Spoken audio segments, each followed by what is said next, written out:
So, you want to start a webtoon, likely inspired by a series you've seen on Webtoon Canvas, and likely you're overflowing with ideas. You have this amazing world, great characters, and an interesting storyline, and it's been sitting around in your head for forever. Let me just be honest with you. Making a webtoon is a huge undertaking, especially if you're doing this alone. You're effectively signing up to be an artist, a writer, an editor, social media manager, and a bunch of other things. This may sound a little overwhelming, but that's what this video is for. We're going to break down the webtoon process and hopefully make it a little easier. So let me start by telling you right off the bat, it doesn't matter whether you start with art or writing. Either can work. So in this video, we are going to start part 1 with writing, and in the next part, we're going to go about how to start with art. A lot of a webtoon's journey is kind of figuring out what works best for you. One of the key things is to always keep in mind that art and writing is subjective, and if your process works for you, then use it. Of course, there are tons of ways to make a process more efficient and effective, but don't feel shamed by doing something differently. Who knows? You might be the person that people go to in the future for advice. Right now, you're in the pre-production phase, and I like to think of this phase kind of as the part where you're going to make a lot of changes and edits,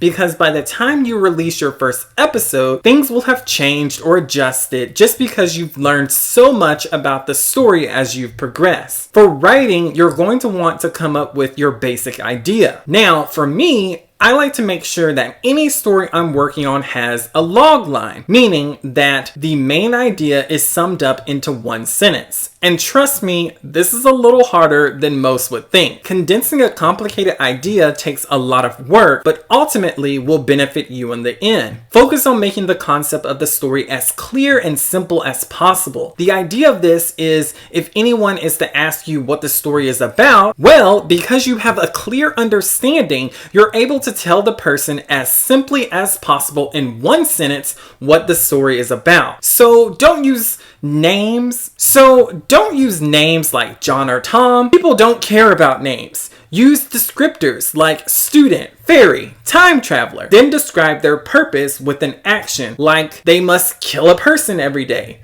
They must become a king. They have to confess their feelings to their crush. And then add in the conflict. We've established who the character is and what their purpose is, but why can't they obtain it? This will add tension. A decent example of a log line for a webtoon is, in a post-apocalyptic world, a family is forced to live in silence while hiding from monsters with ultra-sensitive hearing. So the easiest way to figure out how to make good log lines is to look at other webtoon summaries and novel log lines, which I've linked examples of down below. The two reasons why this is so effective is, 1, it helps to keep you, the author, on track and not lose focus on the main idea of the story. And second, when you're trying to market, promote, or sell your story, other people can easily decide if they're interested in what you've created. Understanding log lines can help to hook readers and publishers, like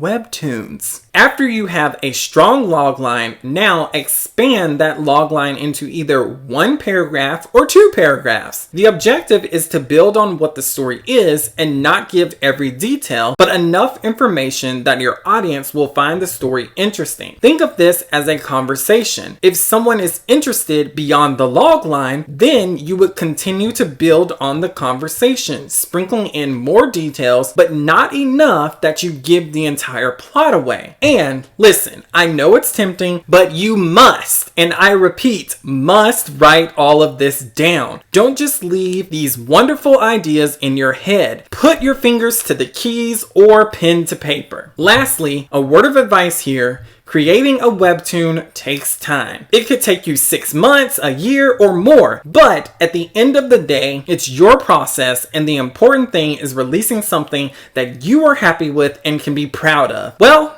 that's it for part 1. The next part is going to be creating a webtoon starting with art. Our question to the community: how did you start your writing process for your webtoon? Please be sure to like, comment, and subscribe. A huge thank you and shout out to our patrons, and we will catch you in the next video.